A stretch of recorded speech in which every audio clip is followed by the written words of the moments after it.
Allez.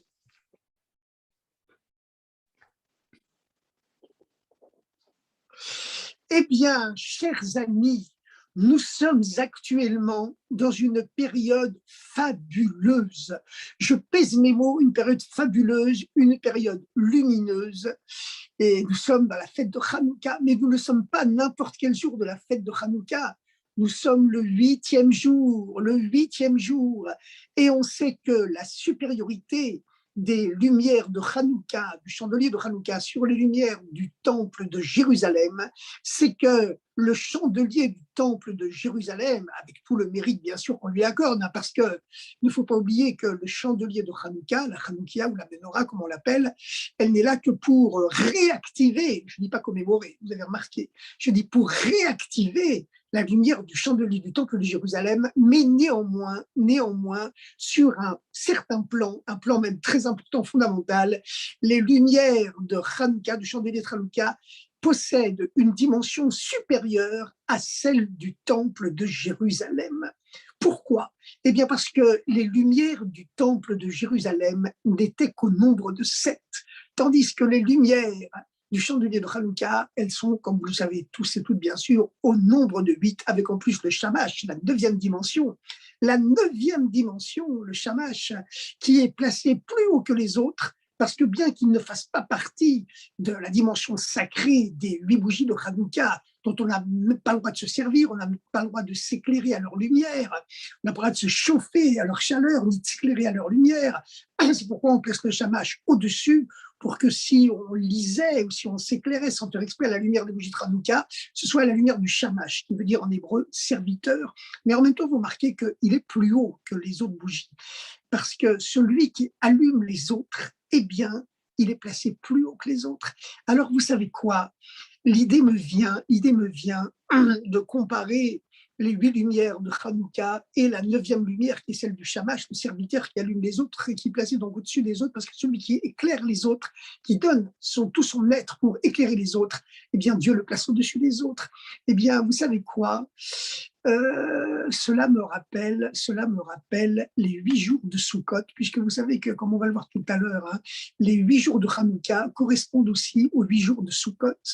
Et il y a les 8 jours de Sukkot, au cours desquels il y a les invités du Zohar, les fameux Ushpizin, Abraham, Yitzhak, Yaakov, Yosef, Moshe, euh, Aaron, le roi David, qui sont invités.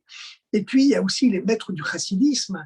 Il y a le Baal Shem Tov, le Maguide, et les 7 rabbis de Lubavitch. Ça fait 9 rabbis de la chassidoute. Le précédent rabbi de Lubavitch, Rabbi Yosef Yitzhak, est invité, lui, le jour de Shmini Atzeret, qui est le 8e jour de Sukkot, en même temps que c'est une fête à part. Voilà. Mais le 9e, c'est qui? On sait que c'est le rabbi, notre rabbi, le rabbi. Beaucoup l'appellent le rabbi, le Melech HaMashiach. Parce qu'il a vraiment dévoilé une dimension messianique dans le monde. Dieu a dévoilé à travers lui une dimension messianique dans le monde à notre époque qui n'a jamais existé dans toute l'histoire de l'exil, à tel point que le jour où le rabbi est devenu rabbi, d'ailleurs, il a prophétisé en disant « Nous sommes la dernière génération de l'exil et la première de la libération. Tous les Juifs du monde seront libérés à notre époque. » Parce que comme Moïse, qui était le 7e maître depuis Abraham, a fait redescendre la présence divine dans le monde matériel. Et c'est la raison pour laquelle les Hébreux, nos ancêtres, on ne les appelait pas encore les Juifs, on les appelait les Hébreux, ont pu être matériellement libérés de l'esclavage égyptien, tant que Dieu était encore dans le ciel, parce que vous connaissez le fameux Midrash, que lorsque Dieu a créé le monde, Dieu habitait le monde matériel. Mais lorsque Adam et Chava ont péché, Adam et Ève ont péché, eh bien Dieu s'est exilé au premier ciel, et comme les hommes ont continué de pécher, il s'est exilé de ciel en ciel jusqu'au 7e. Puis se sont levés 7 maîtres qui ont ramené Dieu de ciel en ciel. Quand Moïse, qui était le 7e depuis Abraham, est né, Dieu était déjà redescendu au premier ciel, mais il restait toujours quelque part, entre guillemets, prisonnier du ciel. Et comme Dieu s'était constitué, entre guillemets, prisonnier du ciel, évidemment, Dieu aurait pu se libérer comme il voulait. Hein. Dieu, il est libre, il fait ce qu'il veut. Mais néanmoins, il a choisi des paramètres pour s'insérer dans ce monde et pour diriger ce monde. Et donc, Dieu était encore fâché avec le monde, il était encore au premier ciel, et comme il était, entre guillemets, exilé, prisonnier dans le ciel, voilà, je préfère exilé, bien sûr, eh bien, le peuple juif, le peuple de Dieu, était lui esclave sur la terre. Mais à partir du moment où Moïse, le septième maître, s'est levé, il a fait redescendre Dieu dans la matière du monde, eh bien, le peuple juif, le peuple de Dieu, a été libéré matériellement dans ce monde et il a pu quitter la tête et la main haute l'Égypte pour aller recevoir la Torah sur le mont Sinaï et reconquérir sa terre en Eretz Israël. Alors le rabbi a dit, lorsqu'il est devenu le rabbi, comme nous sommes la septième génération depuis le premier maître de la Chassidut Rabbah, la Chassidut de Lubavitch, le Admour Hazaken, le Baal HaTanya, le Shulchan Aruch, eh bien, à notre époque aussi, comme nous sommes les septièmes, qu'on le veuille ou non, nous sommes des élus. Et celui qui est élu, eh bien, qu'il le veuille ou non, il est élu parce qu'il est le septième, comme le Shabbat est élu parce qu'il est le septième jour de la semaine. Le rabbi a bien précisé dans son commentaire que, en vérité, paradoxalement, nous sommes les élus, parce que nous sommes les septièmes, mais nous ne sommes que des nains. Nous ne sommes que des nains par rapport aux 6 générations précédentes et par rapport à toutes les générations du peuple juif qui nous ont précédés. Mais lorsque le nain est juché sur les épaules du géant, eh bien, qu'il le veuille ou non, la vue du nain s'étend plus loin que celle du géant qui le porte, à condition bien sûr que le nain se souvienne bien que lui n'est qu'un nain et que toute sa haute taille et sa longue vue, sa large vue qui embrasse la terre entière, elle ne lui vient que du géant qu'il porte. Et ça, c'est les générations précédentes. Donc, quand on conserve cette humilité, qu'on le veuille ou non, on voit plus loin que le géant lui-même. Et donc, le rabbi a dit, lorsqu'il est devenu le rabbi, c'est notre génération à nous. Et on voit que la prophétie du rabbi, elle a mis 40 ans pour s'accomplir. Mais 40 ans, c'est le temps d'intériorisation qu'il a fallu aux Juifs pour quitter le désert et conquérir la terre d'Israël, franchir le Jourdain et conquérir la terre d'Israël.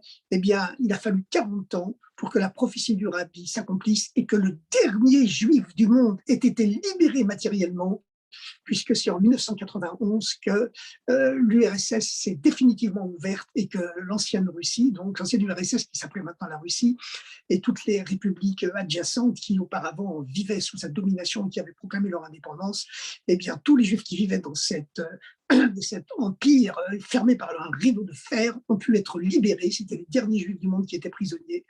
Et voilà, nous vivons pour la première fois depuis 2000 ans, et même plus de 2000 ans d'ailleurs, parce qu'auparavant les Juifs vivaient déjà sous domination romaine, nous vivons pour la première fois dans l'histoire dans un monde où tous les Juifs du monde sont libres de pratiquer leur judaïsme librement.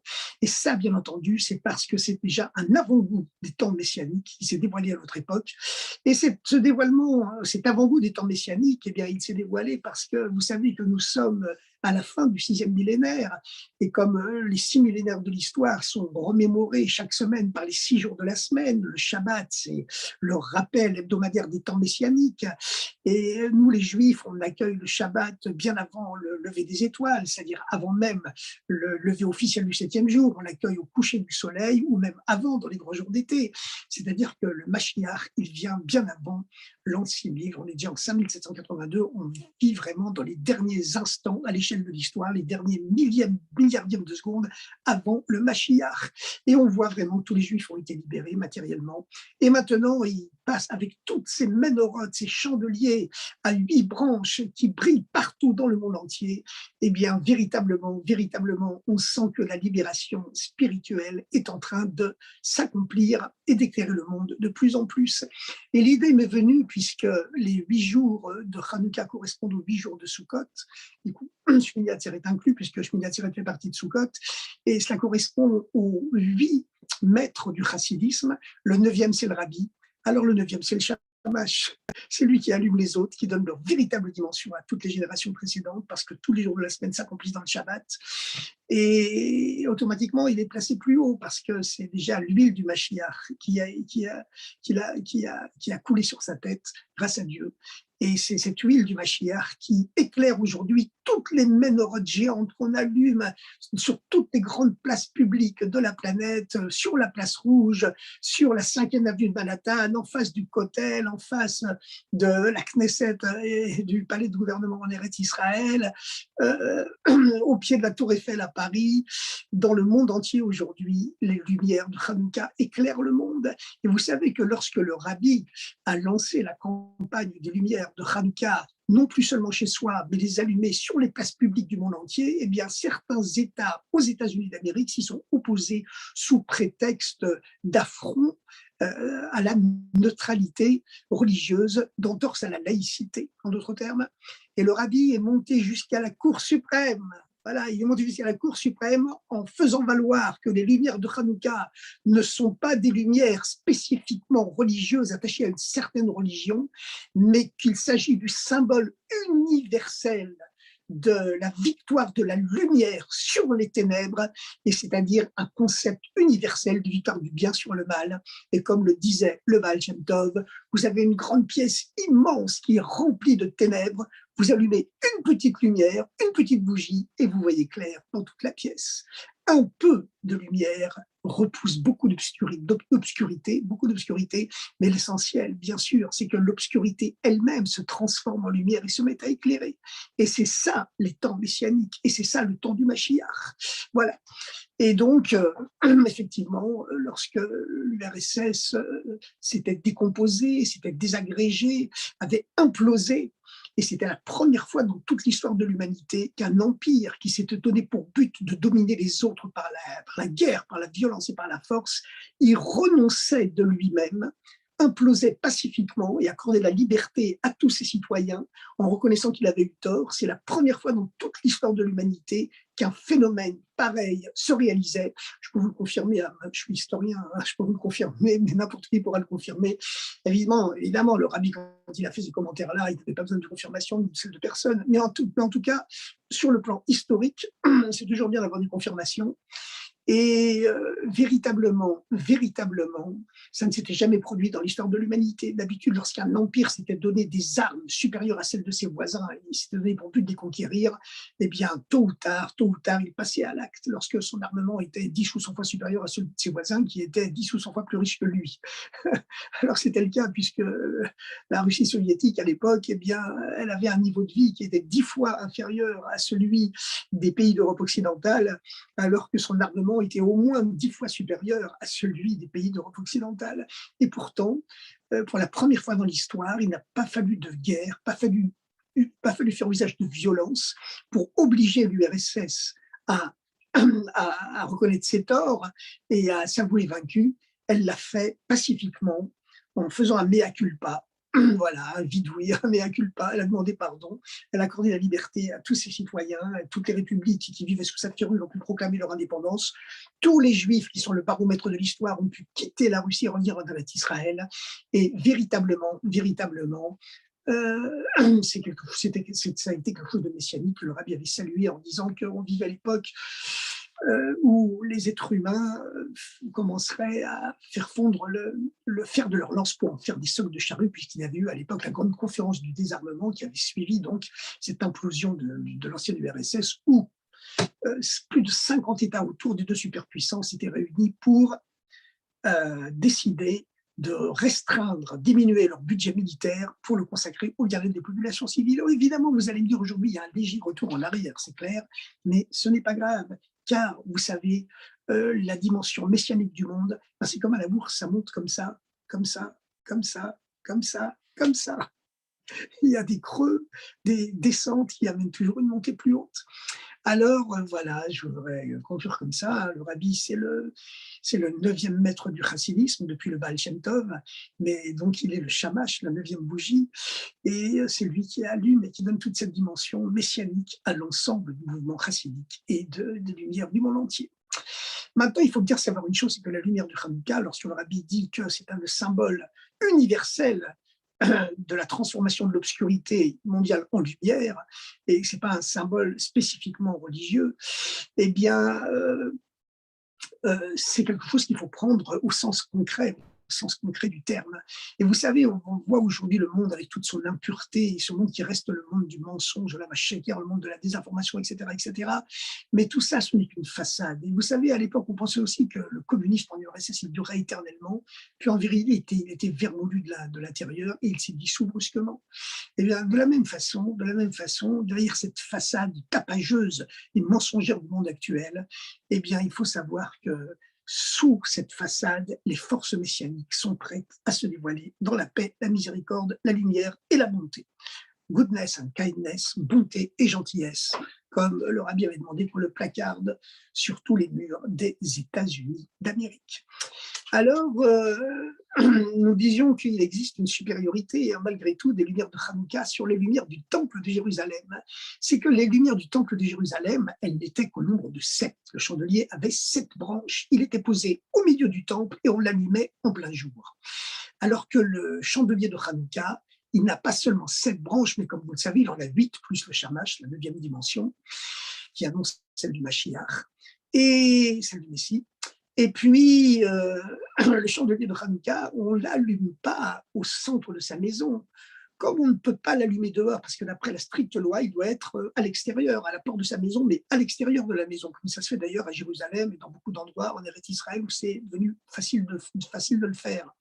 Mais même quand on habite en diaspora, on habite dans un immeuble par exemple, eh bien, on ne peut pas le mettre on n'a pas de porte sur l'extérieur direct, eh bien, on a coutume, c'est rapporté dans le Code de loi, dans le Shulchan Aruch, de le placer à la fenêtre ou au moins à la porte de la pièce principale de la maison, face à la mezouza, pour toujours symboliser que le chandelier de Hanouka a le pouvoir et le devoir d'illuminer le monde extérieur. On ne le met pas au milieu, au centre de la maison, on le met soit à la fenêtre, soit à la porte.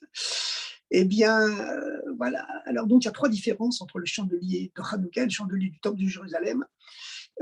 Alors que pourtant, le chandelier de Hanouka est là pour réactiver la lumière du temple de Jérusalem, et pourtant, il possède cette supériorité. 3 différences qui sont autant de marques d'une certaine supériorité spirituelle. 8 branches au lieu de 7, 8 lumières au lieu de 7. On l'allume à la nuit et pas en plein jour, comme c'était le cas du temple de Jérusalem qu'on allumait en plein jour.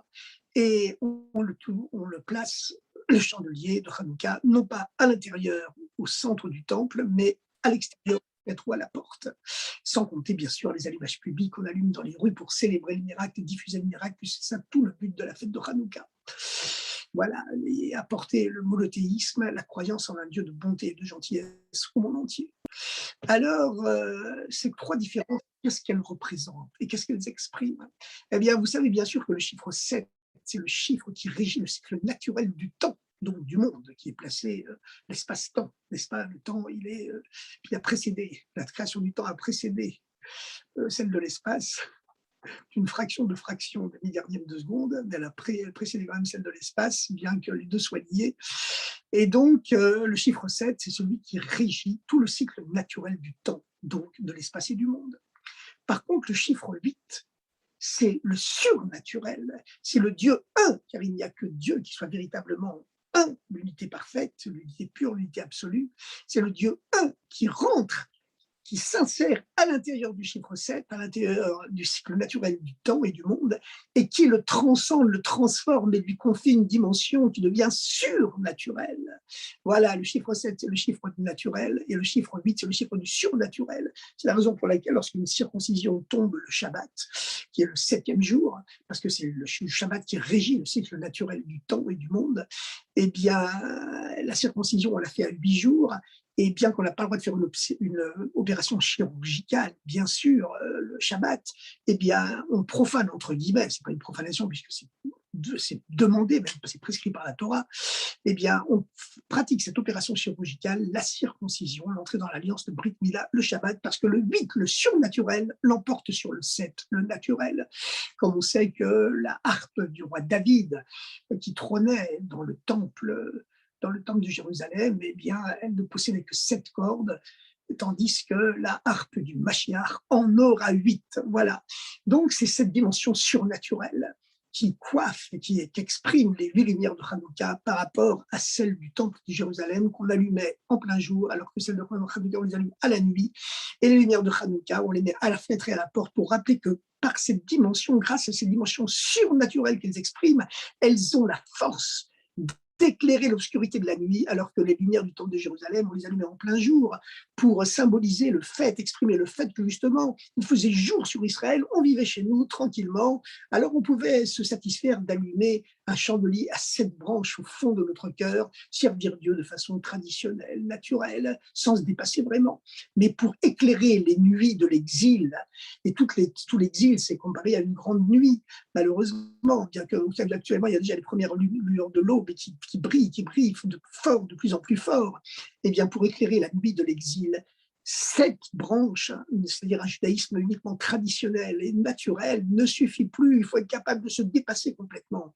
Et c'est cela, cette force du chandelier à 8 branches, eh bien, il vient du sacrifice d'eux-mêmes, des Maccabim. Les Maccabim, ces résistants juifs qui combattaient à 1 contre 10 ou même à 1 contre 100 et qui ont réussi à ramener tout le peuple juif qui à l'époque voulait s'assimiler, ont réussi à les ramener au judaïsme, à la pratique et à l'étude de la Torah.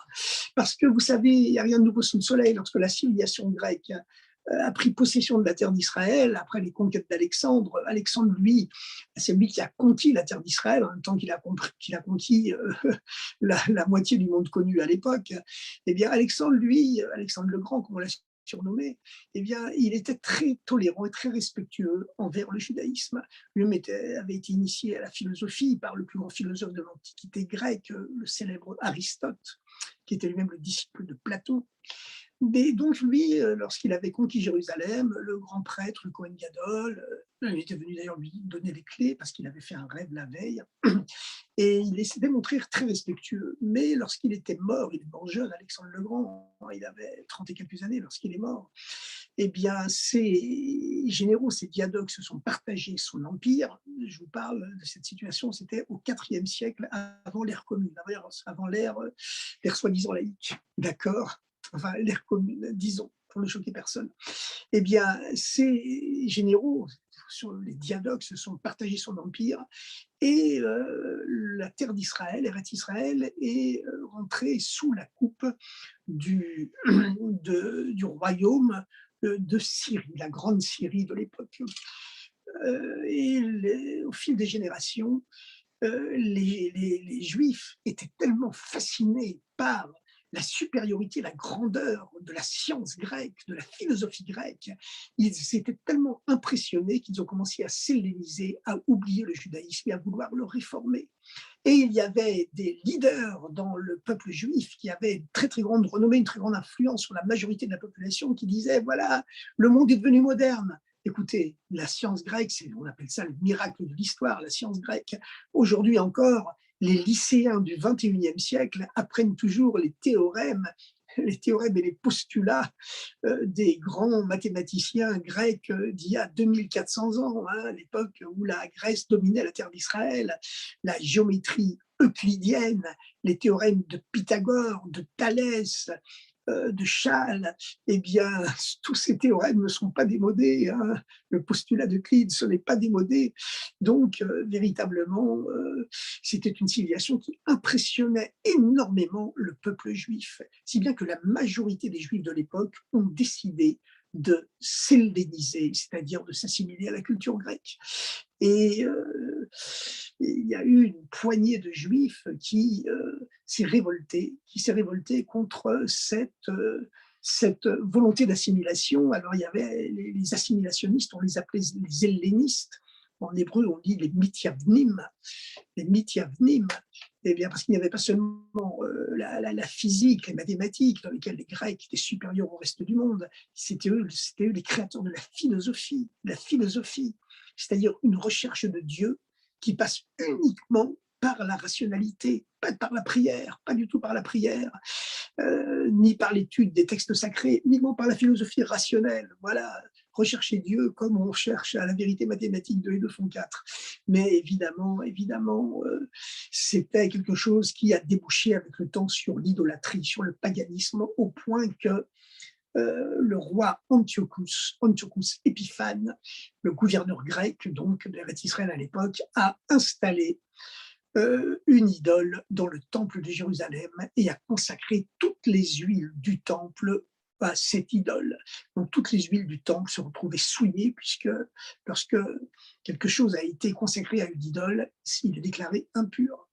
Néanmoins, lorsque les Juifs ont finalement remporté la guerre contre les Grecs et qu'ils sont rentrés à l'intérieur du temple de Jérusalem, d'après la stricte loi juive, la halakha, ils avaient le droit d'allumer le chandelier du temple avec l'huile impure parce qu'on était en période de guerre et que donc il n'y avait pas le choix. Mais on connaît le miracle, c'est qu'ils ont réussi à trouver malgré tout sur les milliers de fioles d'huile qu'avaient consacré les Grecs à l'idolâtrie et avaient donc rendu impurs. Il y a eu un miracle qui s'est opéré. On en a trouvé une sur des milliers qui était encore cachetée par le double sceau du Kohen Gadol et qui donc était pure. Et ils avaient le choix, soit comme il fallait que le chandelier brûle 8 jours, le temps de concasser les olives et de créer une nouvelle huile, eh bien ils avaient le choix, soit ils se contentaient de respecter la stricte halakha, c'est-à-dire d'allumer avec l'huile impure, ce qui était permis par la loi stricte, ou alors ils allaient, comme on dit chez les chassidim, mais Khatrila arrive, a priori on va au-dessus, on se passe au-dessus, on saute au-dessus, et même si on a une fiole d'huile que pour une journée, on y va quand même, et Dieu nous aidera, on verra après. Et voilà, on sait qu'à la fin des 24 heures, on s'est rendu compte que l'huile ne diminuait pas, et d'un seul coup, on s'est rendu compte que c'était miraculeux, elle continuait à brûler, qu'elle a brûlé les 8 jours qu'il fallait pour purifier, inaugurer le temple, le chandelier du temple de Jérusalem. Alors, maintenant, ce qu'il faut savoir, c'est que vous savez, hein, cette guerre entre les Mithyavnim et les Maccabim, elle est éternelle. Elle est éternelle. Il y a aussi aujourd'hui des hommes politiques juifs qui ont beaucoup d'influence. Hein, ils parlent à la radio, ils parlent à la télé, ils parlent sur les réseaux sociaux. On les voit en photo dans tous les journaux, dans tous les magazines, et ils ont des pourcentages énormes dans les sondages. Et qu'est-ce qu'ils disent, ces juifs Mithyavnim? Ils disent que lorsqu'on sort de chez soi, eh bien, il faut faire comme les Grecs qui marchent qui marchent de leur tête nue, donc que nous aussi, les Juifs, on doit cacher la kippa dans notre poche lorsqu'on sort de chez soi. Ils disent aussi, c'est Mithyavnim, qu'il faut porter des noms grecs, parce que les Grecs, c'est la lumière de la philosophie, de la science et de la civilisation, et que donc, il ne faut pas s'appeler Abraham, ni Yosef, il faut s'appeler pudiquement Joseph. Voilà, par exemple, il faut plus s'appeler, il faut pas s'appeler Yehuda, alors il faut s'appeler Judas. D'accord, mais Judas, ça n'existe pas, c'est un terme infamant, c'est synonyme de traîtrise. Vous savez pourquoi? Parce que comme Yehuda, c'est le lion, c'est la tribu royale, d'où viendra le Messie, d'où viennent les rois d'Israël, et dont l'emblème est le lion, l'animal qui exprime la loyauté en même temps que la royauté. Alors, l'Église, dans son délire antisémite de l'époque, elle a inversé les paramètres et elle a fait de Yehuda, qui est le symbole de la loyauté, de la royauté, de la noblesse et de la grandeur, c'est précisément le concept, l'image le symbole de cette noblesse et de loyauté, le nom de Yehuda, qu'elle a choisi pour en faire le symbole de la traîtrise, du traître, voilà, de Judas.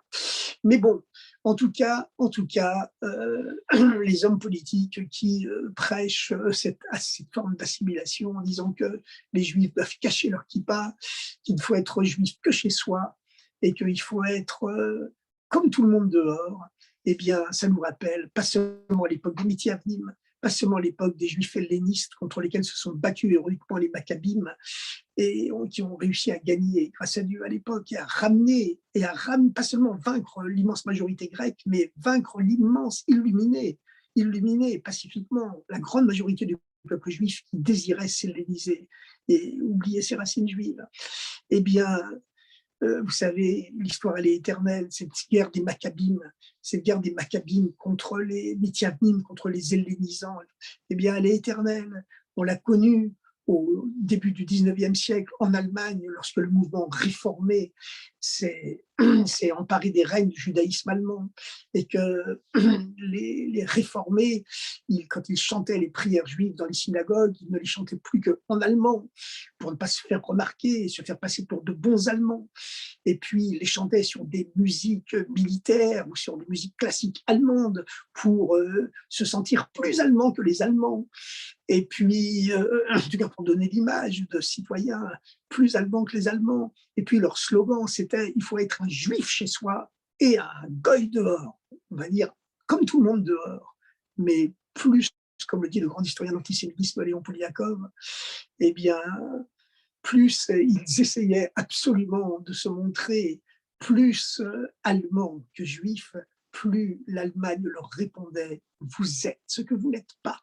Parce que lorsqu'un juif abîme, restreint ou même détruit une partie de son identité en cachant sa kippa lorsqu'il sort dehors, euh, en, en affublant son nom d'un autre nom, en changeant le nom de Yaakov en Jacques, Moshe en Maurice, etc., eh bien, à ce moment-là, les antisémites relèvent la tête.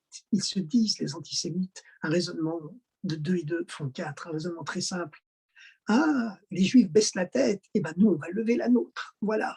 Et c'est ce qui s'est passé malheureusement en Allemagne tout au long du 19e siècle, où plus les Juifs s'assimilaient, voulaient absolument montrer patte blanche, portaient uniquement des noms allemands, des prénoms allemands, et cachaient leur kippa lorsqu'ils sortaient dehors, en étant tout fiers de se dire nous sommes des Juifs chez nous, mais nous sommes comme tout le monde dehors. Eh bien, à ce moment-là, l'Allemagne non seulement leur répliquait vous êtes ce que vous n'êtes pas, vous êtes ce que vous n'êtes pas, et finalement, le dernier mot sera dit par le sinistre moustachu, Mais vous savez que l'histoire aussi est éternelle sur ce plan-là, hein, parce qu'il y a des hommes politiques, le sinistre moustachu, bon, évidemment, on peut le comparer avec personne parce que c'était le mal absolu. Il n'était pas allemand, hein, il était autrichien, mais il se voulait plus allemand que les Allemands. C'est comme un autre moustachu, Staline, d'ailleurs, un grand kabbaliste, le père du rabbi, de l'autre rabbi, Rabbi Levi Yitzhak, qui est mort en déportation dans le Kazakhstan, déporté sous les ordres de Staline. Eh bien, il avait analysé que dans l'alphabet russe, la valeur numérique, la gematria de Hitler et de Staline, c'était la même. Sauf que Staline avait voulu détruire l'âme juive en interdisant toute pratique du judaïsme en URSS, tandis que Hitler, il marche mot, que son nom et sa mémoire sont effacés, celle de Staline aussi d'ailleurs, il voulait exterminer lui le corps. Mais finalement, voilà, le peuple juif est éternel et il a survécu, grâce à Dieu. Néanmoins, vous savez que ça correspond aussi à deux grandes fêtes, hein, Hanouka aussi. Les Grecs ont voulu exterminer l'âme juive et pas le corps. Par contre, à Purim, Haman avait voulu exterminer le corps, pas spécialement l'âme. Vous allez me dire, quand on extermine le corps, automatiquement l'âme disparaît, elle remonte au ciel. Mais enfin, dans les deux cas, il n'avait pas réussi. Mais ce qui s'est passé, c'est qu'au XXe siècle, eh bien, le peuple juif a affronté les deux tentatives, à la fois un Haman qui a tenté d'exterminer le corps du peuple juif, et aussi un, un Antiochus Épiphane qui a cherché à exterminer l'âme juive. On a eu le communisme, la Shoah spirituelle dans l'Empire soviétique, et puis on a eu la Shoah matérielle, évidemment, dont tout le monde se souvient, évidemment, et pour l'intérêt à ne jamais oublier d'ailleurs. Maintenant, il y a une autre Shoah, malheureusement, c'est celle qui est, c'est la Shoah dans un gant de velours, hein, c'est l'assimilation par les mariages mixtes qui participent à la disparition du peuple juif. Vous savez, quelquefois les Juifs ont des idées bizarres, hein, ils ont des idées bizarres, que le bon Dieu les bénisse. Hein. Que le bon Dieu bénisse d'ailleurs toute l'humanité, parce que comme disait Winston Churchill, quand les Juifs sont bénis, le monde entier est béni. Je me souviens du beau-frère de François Mitterrand, qui était un juif algérien comme Zemmour. Moshe Zemmour, il faut l'appeler Moshe, hein, parce que son prénom c'est Moshe, mais il ne voudra pas qu'on l'appelle Moshe, il voudra seulement qu'on l'appelle Eric. Mais peu importe, nous ne sommes pas là pour parler politique. Mais enfin, Roger Hanin, un jour, il discutait avec Mitterrand, il a dit, mais écoutez, ce serait mieux que les Juifs disparaissent en s'assimilant. Ce serait mieux, nous sommes communistes, nous devons former un monde uni. Mitterrand n'était pas communiste, mais Roger Hanin, le beau-frère de Mitterrand, prétendait qu'il l'était, lui, et Mitterrand lui-même a dit à Roger Hanin, qui était juif, écoutez, si le peuple juif s'assimile et disparaît, l'humanité perdra beaucoup. Alors, vous voyez, hein, il y a des êtres humains qui conservent quand même le sens des valeurs, le sens des choses, du moins sur un certain plan. Et comme disait Winston Churchill, Dieu traite les peuples comme les peuples traitent les juifs. Voilà, c'était Winston Churchill. Lorsque les Juifs sont bénis, le monde entier est béni. Nous sommes bien sûr, comme le disait le grand Ramassi Truc, le baromètre de l'histoire. Bon, mais ça, tout le monde le sait. Alors maintenant, chers amis, revenons à l'histoire de Hanouka. L'histoire de Hanouka, donc, eh bien, voilà, il y a ce symbole merveilleux. C'est pas seulement un symbole, c'est une lumière qui conquiert, qui purifie et qui illumine le monde entier. Ce chandelier de Hanouka, il est caractérisé par trois différences par rapport au chandelier du temple de Jérusalem. Le chandelier du temple de Jérusalem, on l'allumait seulement le jour, le chandelier de Hanouka la nuit, parce que justement, le fait qu'il ait 8 branches, c'est-à-dire le chiffre du surnaturel et non pas seulement 7, donne la possibilité, la force d'illuminer la nuit de l'exil. Et c'est pourquoi le chandelier de Hanouka, on l'allume à l'extérieur, soit à la porte, soit à la fenêtre, par rapport au chandelier du temple qu'on allumait seulement au centre, parce que lui, il a la force d'illuminer le monde entier. Mais d'où vient cette force, j'allais dire magique, de cette huitième dimension? Et ce soir, c'est le huitième soir de Hanouka, c'est la huitième dimension qui brille partout dans le monde. Eh bien, elle vient du sacrifice d'eux-mêmes dont ont fait preuve les Maccabim.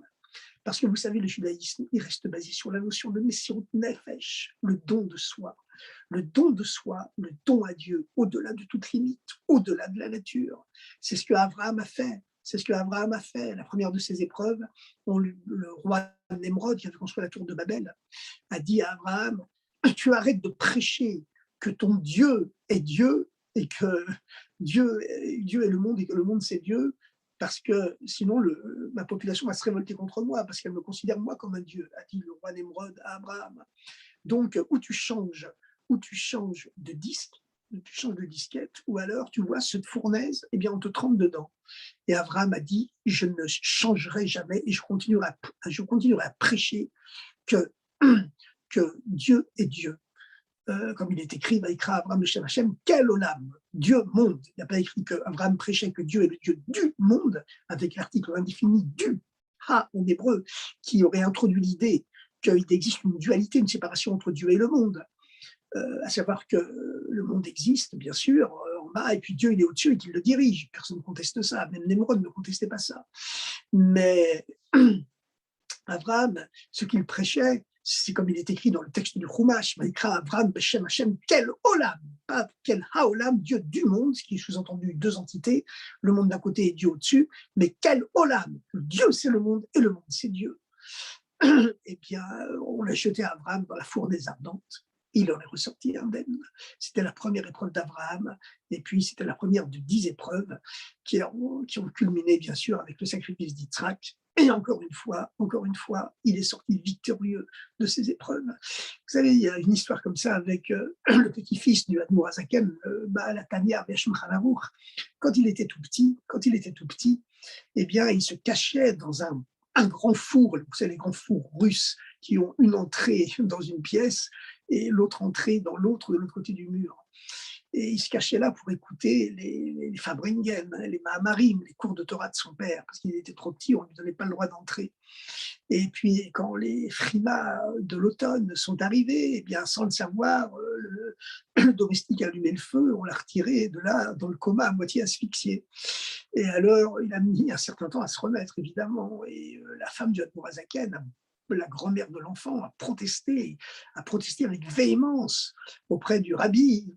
Et le rabbi l'a calmé en lui disant tout simplement, écoute, le judaïsme ne peut se créer que par le sacrifice, comme celui d'Abraham.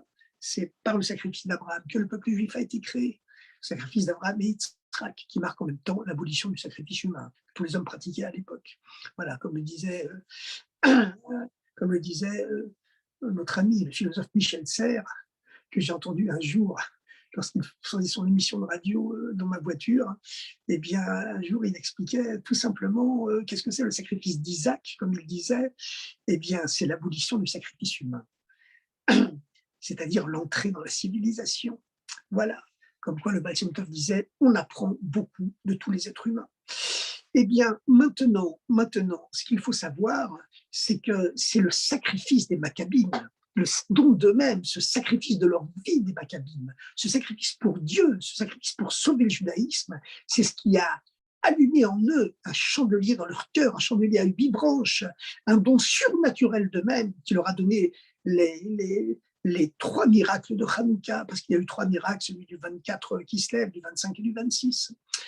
Et donc, c'est ce qui permet à ce chandelier à 8 branches de ne jamais être éteint, d'être éternel, car lorsque le Mashiach sera là, toutes les fêtes juives disparaîtront, mais le chandelier de Hanouka, lui, il sera éternel, il subsistera. La fête de Hanouka et la fête de Purim, contrairement à celle de Pessah, Shavuot et Sukkot, qu'on ne célébrera plus lorsque Mashiach sera là, eh bien, la fête de Hanouka et la fête de Purim, ces deux fêtes issues du sacrifice d'eux-mêmes des Juifs pendant l'exil, elles continueront de nous éclairer, même lorsque le Messie sera avéré, sera complètement dévoilé. Les deux autres fêtes, Shavuot, Pessah, Sukkot, leur lumière sera annulée dans une lumière beaucoup plus haute, comme les rayons du soleil seront annulés à l'intérieur de l'astre solaire. Mais les lumières venues du sacrifice du peuple juif, les lumières de Hanouka et les lumières de Purim, elles continueront éternellement. Les Romains ont réussi plus tard à éteindre le chandelier du temple de Jérusalem avec ses 7 branches et à piller le temple. On voit dans les bas-reliefs de l'arc de Titus à Rome, on voit les Romains en train de porter le chandelier à 7 branches du temple de Jérusalem qu'ils avaient pillé et l'amener dans les catacombes de Rome. Mais le chandelier de Hanouka, aucun empire n'a jamais réussi à l'éteindre, car ces lumières, elles expriment une dimension surnaturelle qui est celle de la vie, de l'histoire, du passé, du présent et du futur du peuple juif. Alors maintenant, chers amis, on va conclure, on va en tout cas s'approcher de la conclusion, en parlant un peu de ces 3 miracles successifs qui se sont déroulés à Hanouka. Il y a eu 3 miracles à Hanouka. Le 24 qui se lève, eh bien, c'est la victoire militaire de la minuscule armée juive sur l'immense armée grecque. Des divisions blindées qui combattaient avec des éléphants de guerre cuirassés de la tête aux pieds, alors que les Juifs ne pouvaient pratiquer qu'une guérilla dans les montagnes avec leurs frondes ou leurs flèches. Et pourtant, alors qu'ils combattaient à 1 contre 10 ou même parfois à 1 contre 100, eh bien, c'était une victoire complètement miraculeuse. C'est comme si vous me disiez aujourd'hui que la principauté de Monaco a réussi à vaincre la Chine ou les États-Unis. Voilà, c'est de cette ampleur que le miracle avait eu lieu. Et puis, le 25, il y a eu un deuxième miracle, c'est que, alors que, comme je l'ai dit tout à l'heure, les Grecs avaient fait exprès de consacrer aux idoles les milliers de fioles d'huile qu'il y avait dans le temple de Jérusalem, eh bien, on en a découvert quand même une qui avait été miraculeusement protégée, indemne, cachetée par les 2 sceaux du Kohen Gadol, du grand prêtre. Et puis, le 26 qui se lève, 3e miracle, mais celui qui surplace tous les autres, hein, parce que les 2 premiers, malgré tout, il y a quand même une toute petite assise dans le monde matériel. On peut toujours, en cherchant à couper les cheveux, non pas en 4, mais en 4 milliards, on pourra dire, bon, bah, ils combattaient à 1 contre 100, mais néanmoins, c'est comme si les Juifs du ghetto de Varsovie avaient réussi à vaincre les Allemands. Alors, malgré tout, bon, ils ont fait preuve de plus d'ingéniosité, de génie militaire, etc., etc. Ils ont eu de la chance, ils connaissaient le terrain, et puis moralement, ils étaient beaucoup plus convaincus que les Grecs. La morale, ça compte beaucoup dans les guerres, évidemment, on sait tout ça. L'aspect psychologique, c'est toujours fondamental, mais néanmoins, c'est quand même quelque chose de miraculeux. Mais il y a quand même une petite assise matérielle. Ensuite, avoir découvert parmi des tonnes d'huile impure, une fiole d'huile pure, c'est aussi miraculeux, c'est vraiment miraculeux cette trouvaille, mais enfin, il y a aussi une petite assise dans les lois de la nature. Par contre, lorsque cette quantité d'huile qui ne peut, d'après les lois de la physique et de la chimie, elle ne peut brûler qu'une journée, elle se met à brûler de façon éternelle, infinie, ça c'est le miracle du 26, où elle commence à brûler de façon éternelle, infinie, eh bien, elle va brûler comme ça pendant les 7 jours suivants. Eh bien, le 26, alors là, c'est une dimension qui est complètement au-delà de la nature, qui n'a plus aucune assise dans les lois du monde matériel. Mais ces 3 miracles de Hanouka correspondent à 3 manifestations de Dieu, l'une plus haute que l'autre. Qu'est-ce que c'est le miracle du 24? Eh bien, le miracle du 24, eh bien, c'est un miracle qui s'exprime ailleurs par le chiffre 24, car lorsque vous comptez toutes les lettres du 2e verset de la plus célèbre prière juive, le Shema Israël, Le deuxième verset, c'est bien sûr Baruch Shem Kod Malchut Olam Vaed, béni le nom de son règne glorieux à jamais, comme on dit en bon français. Baruch Shem Kod Malchut Olam Vaed, cela fait exactement 24 lettres. Et ces 24 lettres, lorsqu'elles sont descendues dans le monde du temps, ça a été le miracle de la victoire militaire du 24 Kislev. Quel rapport entre le chiffre des 24 lettres du deuxième verset du schéma Israël, et le miracle du 24 qui se lève, la victoire militaire de la petite armée juive sur l'immense armée grecque? Eh bien, c'est que le niveau spirituel qui se dévoile, qui s'exprime par le deuxième verset du schéma Israël, c'est ce qu'on appelle dans le Zohar, le livre fondamental de la Kabbalah, ce qu'on appelle dans le Zohar la manifestation de l'unité inférieure de Dieu avec son monde, avec le monde. Ce qu'on appelle dans le Zohar, qui est écrit en araméen par Rabbi Shimon Bar Yochai et ses disciples, Yihudatata, l'unité inférieure de Dieu avec le monde. Qu'est-ce que c'est que cette unité inférieure de Dieu avec le monde? Eh bien, cette unité inférieure de Dieu avec le monde qui s'exprime par la récitation tous les matins et tous les soirs des 24 lettres du Baruch Shem Kod Malchut Olam Vaed et qui se sont exprimés également dans le miracle de la victoire militaire du 24 qui se lève, 24 contre 24 précisément. Eh bien, ce miracle de l'unité inférieure de Dieu avec le monde, c'est que le monde malgré tout conserve toutes ses qualités, tous ses défauts. Le monde conserve son ego, il reste ce qu'il est, il reste lui-même, avec toutes ses qualités, tous ses défauts, mais il est obligé de se soumettre à Dieu. Le monde est soumis à Dieu, mais il a une notion de dualité, il n'est pas complètement unifié avec Dieu, il ne ressent pas qu'il est complètement transparent à Dieu et unifié à Dieu, il ne ressent pas à ce niveau-là le monde que Dieu est un avec lui et que lui il est un avec Dieu. Voilà, il n'y a pas d'unité totale entre Dieu et le monde, il y a seulement une soumission de deux entités séparées, mais une soumission totale. Eh bien, lorsque ce niveau-là s'est dévoilé, cette unité inférieure de Dieu avec le monde, qui s'exprime également par les 24 têtes de Baruch Shem Kod Malchut Olam Vaed, le deuxième verset du schéma, eh bien, c'est lorsque cette manifestation de Dieu s'est dévoilée, l'unité inférieure de Dieu avec le monde, ça a débouché sur la soumission de la grande armée grecque à la toute petite armée juive. La quantité s'est soumise à la qualité, les ténèbres païens se sont soumis au monothéisme, pur. Voilà, l'obscurité s'est soumise à la lumière. Et donc, voilà, c'est le miracle du 24 qui vient justement de ce degré de unité inférieure de Dieu avec le monde, où le monde ne fait que se soumettre à Dieu, en n'étant pas encore capable d'être complètement uni à lui. Le deuxième miracle de Hanouka, c'est le miracle du 25. Le miracle du 25 brille les 25 lettres du premier verset du Shema Israël. Shema Israël, Hashem Elokeinu, Hashem Echad, il y a exactement 25 lettres. Et ça, c'est un niveau de Dieu qui se manifeste à un niveau beaucoup, beaucoup plus haut, parce qu'à ce niveau-là se dévoile en vérité que Dieu est le monde, et le monde c'est Dieu. Il ne peut plus y avoir d'opposition, il ne peut plus y avoir de guerre, et le miracle ne peut plus se passer que de façon pacifique, pacifiquement, sans se battre contre qui que ce soit. On découvre miraculeusement une fiole d'huile restée pure parmi les tonnes, les énormes quantités qui étaient devenues impures. Mais il y a un niveau encore beaucoup plus haut, c'est celui du 26, où cette fois-ci, toutes les lois de la nature sont pulvérisées, défiées, pulvérisées, et l'huile, cette petite quantité d'huile qui n'était valable que pour une journée, elle se met à brûler comme si elle allait brûler éternellement, sans diminuer. Eh bien, à ce moment-là, le miracle du 26, évidemment, c'est la projection terrestre du nom de Dieu lui-même, le Yud-Ke Vav-Ke, qui est répété à 2 reprises dans le premier verset du Shema Israël, Hashem Elokeinu, Hashem Echad. Hashem, le Yud-Ke Vav-Ke est répété 2 fois. Et la valeur numérique, bien sûr, de Yud-Ke Vav-Ke, c'est le chiffre 26. Yud, c'est le chiffre 10. Ke, c'est le 5. Vav, c'est 6.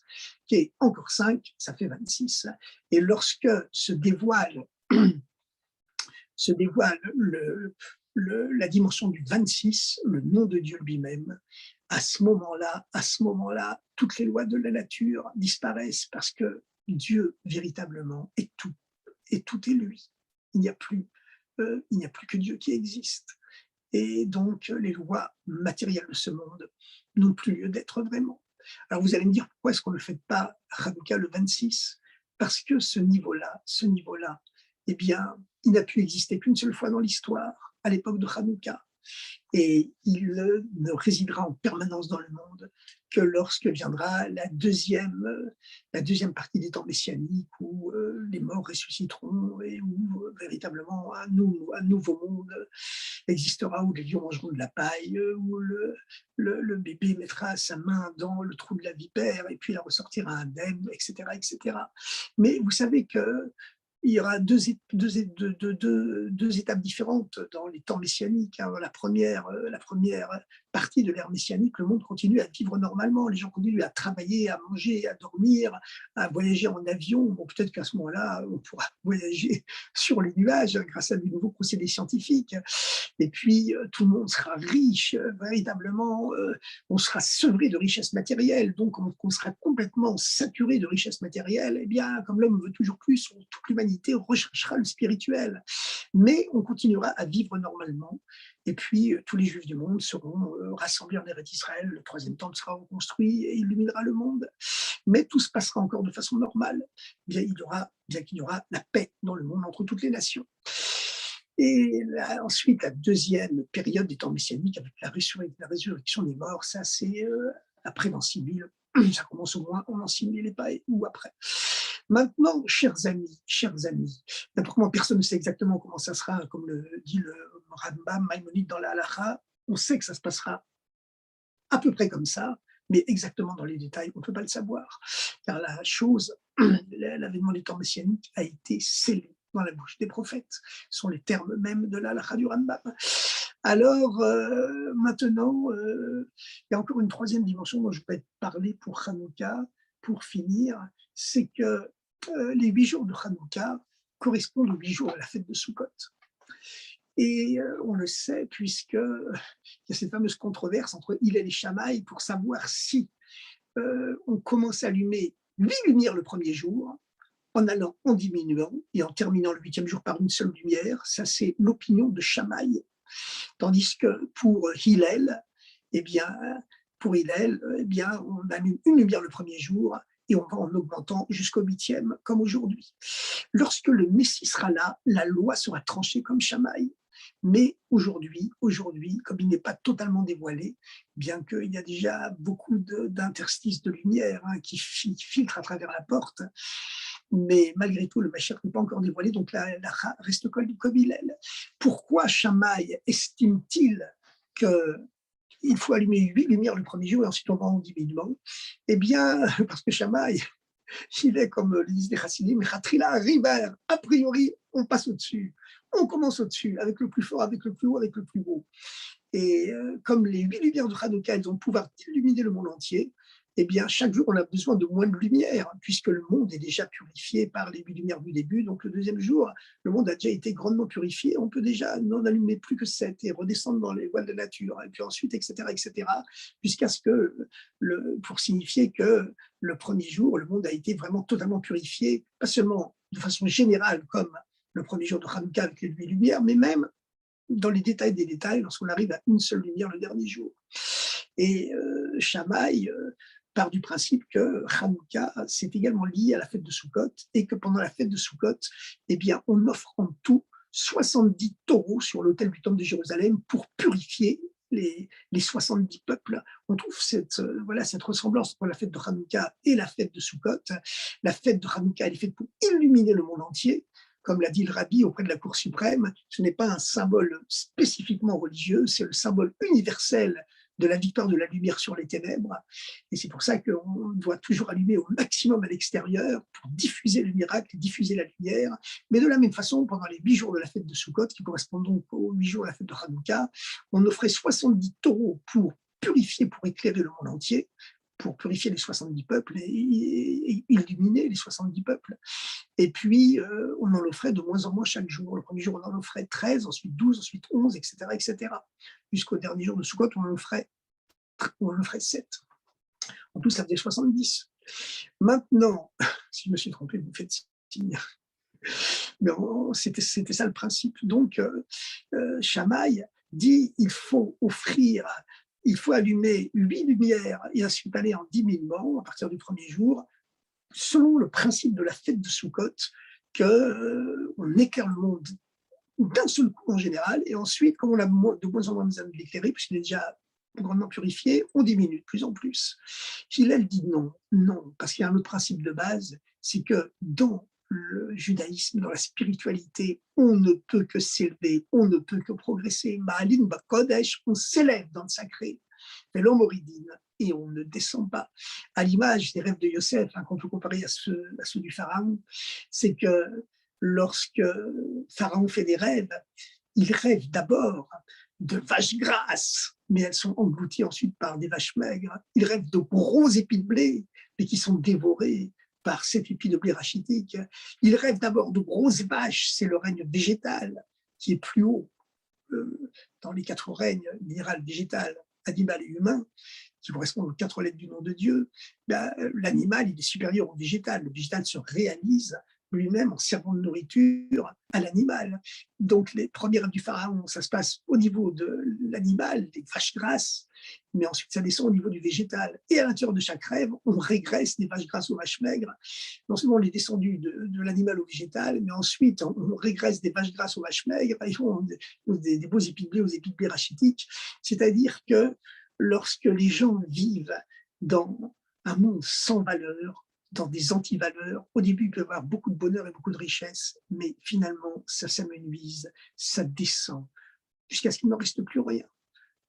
Comme on sait que la famine, elle est venue ensuite, évidemment, et elle aurait englouti toute l'Égypte si Yosef n'avait pas engrangé des réserves et si Yaakov n'était pas venu en Égypte, ce qui a arrêté la famine, finalement. Mais par contre, les rêves de Yosef, de quoi rêvait-il Yosef quand Dieu lui montrait l'avenir en rêve, un peu comme Pharaon? Yosef, il rêve que lui et ses frères sont en train de couper des épis de blé dans un champ. Chacun confectionne une gerbe. Les gerbes se prosternent devant celle de Yosef. On parle de choses terrestres, mais ensuite, Yosef voit ses 11 frères sous forme d'étoiles. Ce sont des étoiles, des stars, avec le soleil et la lune, les stars des stars qui se prosternent devant lui. On est passé de réalité terrestre à une réalité céleste. Et c'est-à-dire qu'on s'est élevé, contrairement au rêve du pharaon, à travers lesquels on a régressé. Et donc, Hillel se base sur ce principe-là pour dire, dans le sacré, on ne peut que s'élever. Comme on sait que le rêve de Yosef exprimait non pas seulement une élévation spirituelle, on est passé du monde terrestre au monde céleste. D'abord, les hommes en train de travailler dans un champ, et puis ensuite, le soleil, la lune et les étoiles, le matériel en bas, et puis le spirituel en haut. Mais il est connu que les pierres précieuses, elles tirent leur lumière, chacune d'une étoile. Donc, cela exprimait aussi la future richesse matérielle de Yosef Hatzadik et du peuple juif en Égypte. Alors maintenant, chers amis, la fête de Sukkot, oui, elle a beaucoup de rapport avec la fête de Hanouka. Toutes les deux sont faites pour éclairer le monde, par les 70 taureaux pour les 70 nations. Les lumières de Hanouka qu'on allume sur toutes les places publiques du monde, dans les rues aujourd'hui, fièrement, avec des juifs, bien sûr, qui ne sont pas seulement juifs chez eux, mais qui ont conscience qu'ils ont un devoir d'enseignement pour toute l'humanité. Donc, il est certain que des juifs qui veulent absolument qu'on range sa kippa quand on sort de chez soi, et que comme les juifs allemands réformés, il fallait absolument qu'ils portent uniquement des noms allemands, Franz, Fritz. Mais vous savez quoi, quand un juif il cache son identité, ce sont les autres qui la lui ramènent, qui la lui rappellent. Et tout ça, ça aboutit à la sinistre loi, euh, de l'Allemagne en 1938, quand une loi est sortie en Allemagne qui obligeait tous les juifs allemands qui portaient des prénoms allemands à rajouter obligatoirement en deuxième prénom, pour les hommes, le prénom d'Israël, et pour les femmes, les filles, le prénom de Sarah. Donc, dorénavant, sur les papiers d'identité, il y avait Hans Israël, Fritz Israël, Helmut Israël, et pour les femmes juives, il y avait écrit je ne suis pas très familiarisé avec les prénoms féminins allemands, mais il y avait toujours écrit Sarah. Et c'était la même chose pour tous les enfants, garçons et filles, à partir de l'âge de 6 ans. Alors, véritablement, ces hommes politiques qui veulent nous donner des leçons et qui disent que les Juifs ne doivent avoir que des noms français uniquement, il ne faut plus s'appeler Yosef, il faut s'appeler Joseph, il ne faut plus s'appeler Moshe, il faut s'appeler Maurice, il ne faut plus s'appeler Yitzhak, il faut s'appeler Isaac, et encore à la limite, hein, comme disait, le fameux trust de lunettes français sous l'occupation qui s'appelait l'Isaac. L'Isaac n'est pas Isaac.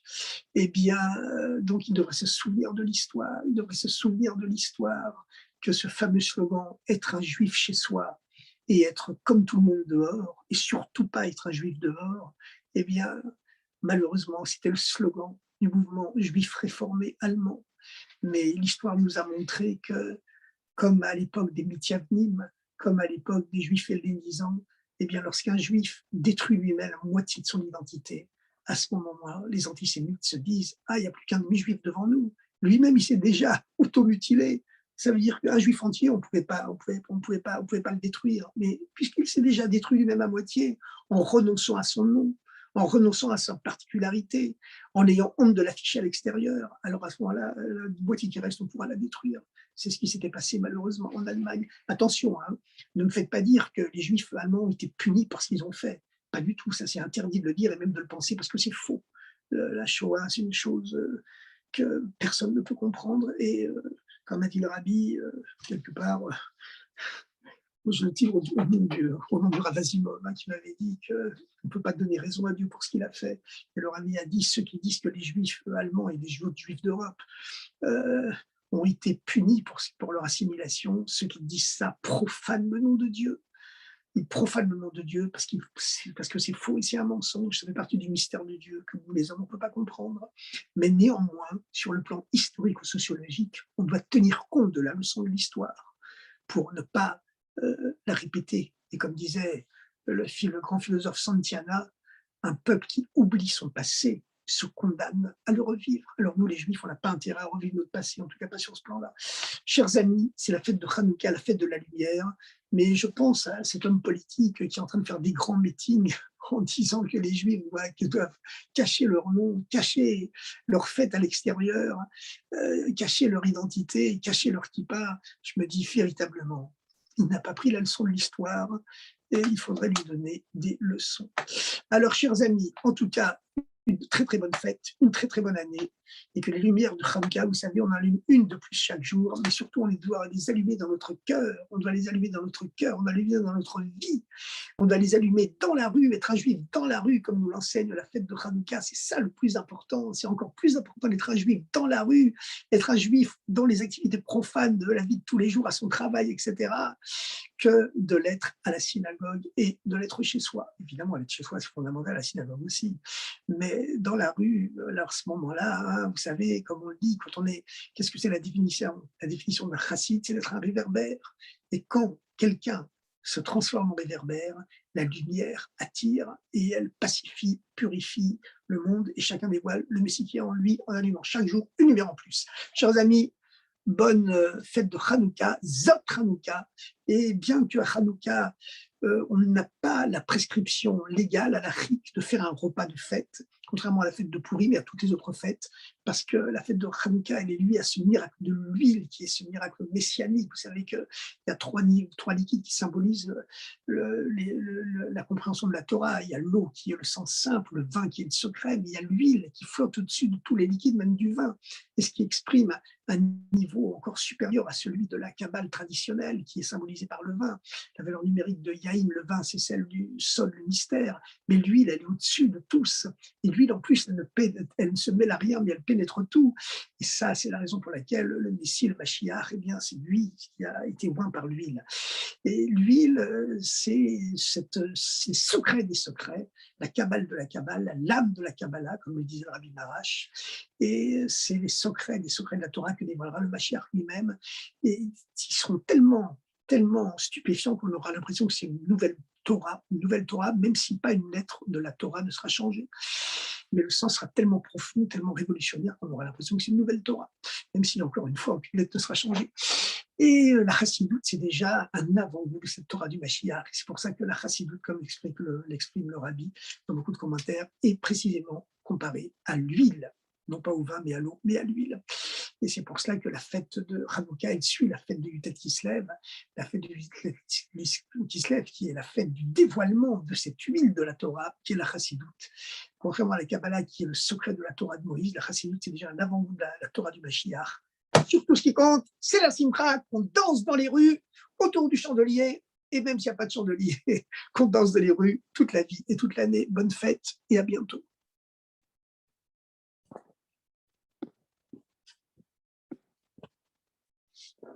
Bon, je vous souhaite tout le meilleur, et plus que ça encore, que les lumières brillent éternellement.